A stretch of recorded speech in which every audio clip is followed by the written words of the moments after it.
As ações da Vale caíram bastante ao longo dos últimos dias e no vídeo de hoje a gente vai explicar o porquê que isso está acontecendo, tá bom? Mas antes de eu explicar aqui, vou fazer um convite para você que não se inscreveu ainda no canal, se inscreva logo abaixo. Bom, antes de tudo, eu acho que é muito importante a gente explicar o que é um business cíclico, né? O que é um negócio cíclico. Existem negócios que eles são mais voláteis às oscilações da economia do que outros, né? E a Vale é um negócio cíclico. Qual que é o principal negócio da Vale? Venda de minério de ferro. Para que serve minério de ferro? Para a produção de aço. E o aço, ele depende muito de consumo de produtos como carros, geladeiras, isso no mundo todo vai muito crédito, né? Na construção civil, que também vai crédito, investimentos em infraestrutura, isso também vai bastante crédito, né? Precisa de bastante crédito para construir. Então, é um negócio naturalmente mais cíclico, né? O consumo na ponta é bastante cíclico e como o consumidor tem esse caráter cíclico, o consumo na ponta é cíclico e também a produção acaba se refletindo como um negócio cíclico. Naturalmente, a volatilidade de receita e de resultados de uma empresa cíclica, como a Vale, é mais volátil do que empresas mais suaves, né? Como, sei lá, uma Taesa, uma Engie, empresas que têm menos volatilidade dos seus resultados, naturalmente também têm ações menos voláteis. E o que aconteceu com o minério de ferro nos últimos dias, que é o principal produto da Vale? Caiu, desabou. O minério de ferro atingiu nessa semana o menor patamar de preços dos últimos 2 anos, né? Desde junho de 2020, né? O preço do minério não atingiu uma cotação tão baixa. Só para vocês terem noção aqui, né? Peguei alguns números. Em julho do ano passado, em julho de 2020, o minério de ferro chegou a alcançar $220 por tonelada, um recorde, né? Um valor alto. Quanto que está hoje? Só para vocês terem uma noção aí. Está $92 a tonelada. Então, desde julho do ano passado, o minério de ferro vem caindo, né? De 220 para 92. Essa é uma queda relevante, uma queda aí de mais de 50%, cerca de 60%, estou fazendo conta na cabeça aqui, cerca de 60% de queda. E obviamente, imagina que o seu principal produto tem uma queda dessa magnitude de preço. Por mais que você mantenha o volume, né? E a Vale até tem mantido os volumes, mas o que acontece? Se você manter o volume, se a empresa manter o volume e o preço cai do produto vendido, a receita desaba e como a empresa tem custos de produção estáveis ao longo do tempo, o que acontece?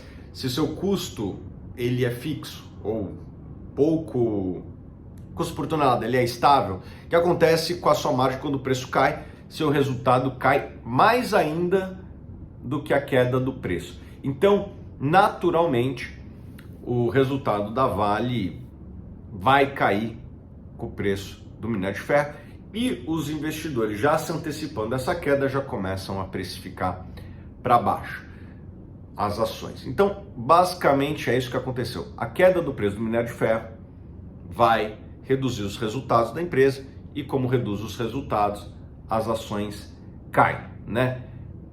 Dito isso, eu ainda continuo gostando da Vale. Por quê? Porque apesar de ser uma empresa cíclica, a Vale é uma empresa ultra competitiva. Ela tem talvez as melhores reservas de minério de ferro do mundo, né? Carajás tem um grau de pureza do minério de ferro e consequentemente ela consegue um preço maior e um custo de extração menor que talvez não tenha reserva no mundo com essas características, né? Pelo menos não nessa escala e não com essa logística desenvolvida, né? Lembrando que mineração não é só o ato da mineração, você precisa fazer, tirar de lá com linhas férreas, né? Você tem que ter uma logística com uma malha férrea desenvolvida, coisa que tem lá em Carajás, e também estrutura portuária para chegar no porto. Chegou no porto, foi para o mar, tá tranquilo, né? O custo de frete não é alto, mas a logística de tirar o minério de ferro é muito importante, e isso a Vale tem reservas. E o que eu buscaria numa empresa cíclica como a Vale? Buscaria uma empresa que tem balanço forte, uma empresa que é competitiva e uma empresa com valuation atrativo. Vamos ver se a Vale tem cada um desses? Bom, balanço forte a Vale tem, né? O nível de endividamento da Vale é super tranquilo, vocês podem ir lá no Status Invest, checarem, né, a relação dívida sobre patrimônio da Vale caiu bastante ao longo dos últimos anos, a dívida líquida sobre EBITDA também é tranquilo, não tem nenhum motivo de preocupação. O balanço da Vale está tranquilo. E por que isso é importante para uma empresa cíclica? Bom, se o negócio é cíclico, significa que vai ter altos e baixos dos resultados financeiros. E quando estiver baixo, se você tem um balanço fraco na empresa que você investe, o que acontece? Você está exposto a empresa ter algum tipo de diluição, ter que emitir ações, eventualmente até pedir recuperação judicial. Ainda que o preço do minério de ferro tenha caído, isso não vai acontecer com a Vale. Por quê? A Vale tem balanço forte, em primeiro lugar. Segundo, a Vale é competitiva também. Provavelmente a gente vai ver redução da oferta de minério de ferro no mundo, né? Quando o preço cai, algumas operações começam a ser fechadas, talvez demore um pouquinho, mas a tendência é que ao longo do tempo operações menos eficientes vão ser fechadas. Será que a Vale é competitiva? O que eu quero dizer com isso, né? Ela tem um menor custo de produção da indústria ou está entre as que têm menor custo de produção, né? Quanto custa para produzir uma tonelada de minério de ferro na Vale e lá na China, né, que tem produção de minério de ferro também? A da Vale é muito menor. E por conta disso, a Vale também passa nesse critério de competitividade. Eu gosto, quando invisto numa empresa de commodity, uma empresa cíclica, eu busco empresas que estejam ali localizadas no quartil inferior de preço. E a Vale tá, né, preço não, de custo de produção. E a Vale tá lá. Agora, será que ela tem um valuation atrativo? Como eu faço uma avaliação de preços, né? Ou melhor, de valuation. O que é o valuation? Né? Tentar estimar o valor justo da empresa. Eu avalio o preço médio da commodity que a empresa produz, no caso da Vale, o minério de ferro, nos últimos 10 anos. E a média dos últimos 10 anos está ali entre 110 e 120 dólares a tonelada, né, o preço. E vejo qual seria o resultado da empresa nessa média de preço. E o valuation da Vale, considerando esse preço, que eu acredito que em algum momento tende a convergir para este preço, né, que seria um preço de equilíbrio do minério de ferro, a Vale estaria muito barata. Tá? Eu, abaixo de R$70, principalmente ali perto dos R$60, fico muito interessado em ações da Vale, porque eu acredito que quando o preço do minério de ferro melhorar, os resultados da empresa vão ser significativos, provavelmente a empresa vai voltar a ser negociada no múltiplo próximo à média histórica e a tendência natural seria uma valorização das ações. Outra coisa que eu acho que a Vale melhorou muito nos últimos anos, a alocação de capital. A Vale no passado fez alguns negócios que eu acho que poderiam ser questionados, né? Principalmente quando ela fugiu do investimento core, que é o minério de ferro, ela teve um sucesso não tão grande nas aquisições que fez, né, em minérios não ferrosos. O resultado da empresa até hoje não é tão bom nesses segmentos não ferrosos. Eu acho que a Vale, pelo menos, entre aspas, estopou, não faz mais grandes aquisições, não faz mais grandes investimentos em minérios não ferrosos, que até hoje ela não mostrou a mesma competitividade que tem no minério de ferro, e tem feito o que com os lucros excedentes, né? E que foi muito alto esse lucro excedente nos últimos anos. Tem feito duas coisas que eu acho muito boa, né? Retornar capital dos acionistas, seja na forma de dividendos, se você é acionista de Vale deve ter recebido ótimos dividendos nos últimos anos, como também uma devolução até silenciosa através de recompra de ações. A Vale foi muito ativa na recompra de ações ao longo dos últimos anos, né? Então, eu acredito que a Vale hoje se configura como uma boa empresa, porque ela é competitiva. Quando o preço do minério de ferro sobe, ela tem retornado capital de maneira expressiva para os seus acionistas. Um erro que eu vejo as pessoas cometerem na hora que analisam negócios cíclicos como a Vale, né? Ah, Thiago, a relação preço-lucro dos últimos 12 meses está muito baixa. Qual que é o cuidado que você tem que tomar quando você analisa o múltiplo de uma empresa cíclica nos últimos 12 meses? É porque os últimos 12 meses podem estar contaminados, por bem e por mal, por um preço de minério de ferro, no caso da Vale, que está muito longe do que seria o preço de equilíbrio. Seja porque está muito alto, daí a ação fica parecendo muito barata, né, porque ela está dando muito lucro.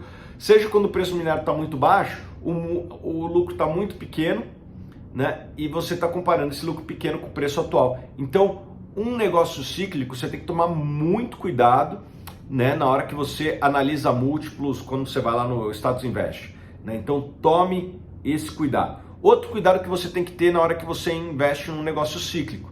Você tem que saber que aquela ação ela é estruturalmente mais volátil do que uma ação mais tranquila, né? Deu o exemplo da Taesa, da Engie, uma Vivo, né? Que são negócios muito mais estáveis, com baixa volatilidade de receitas e resultados, né? Quando comparados com uma Vale, né? Então, o que isso significa? Tenha isso em mente na hora que você for colocar ações da Vale na sua carteira. Você está colocando uma ação mais apimentada. Será que você vai aguentar a volatilidade nos momentos ruins, como agora? Né? Então, é algo que você tem que ter em mente. Provavelmente, você deveria alocar menos capital, um percentual menor do seu patrimônio, numa ação como a da Vale, quando você compara com uma ação menos volátil aqui, né? Então, sei lá, deu o exemplo da Engie. Provavelmente, por ser uma empresa menos volátil, poderia ter um espaço maior na sua carteira, né? Quanto maior a volatilidade de uma ação, menor deveria ser o espaço na sua carteira, porque provavelmente vai adicionar bastante volatilidade. Uma característica interessante da Vale para esse momento, né? Existe muita preocupação com relação às eleições, é que a Vale ela é talvez a menos brasileira das empresas brasileiras. O que eu quero dizer com isso?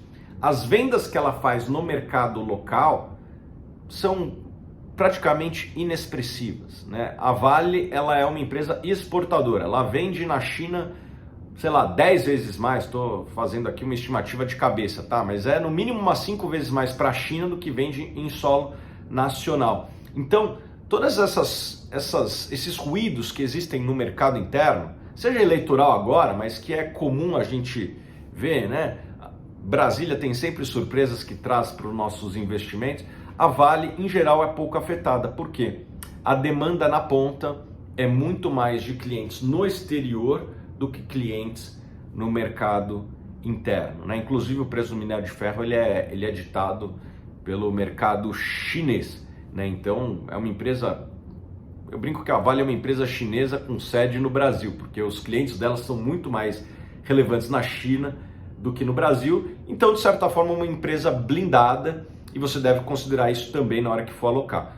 É bom você investir em empresas, ou pelo menos parte do seu patrimônio, em empresas que não estão tão sujeitas ao que acontece no Brasil, né? O Brasil é um país com riscos, é um país com muita volatilidade, e na hora que você investe em ações da Vale, você está menos exposto aos riscos internos do Brasil.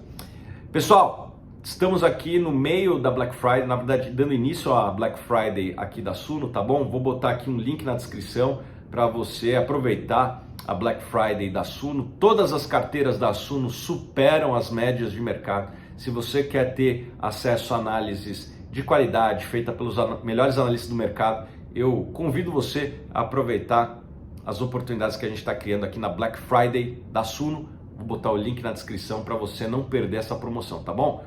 Tchau, tchau. Até a próxima.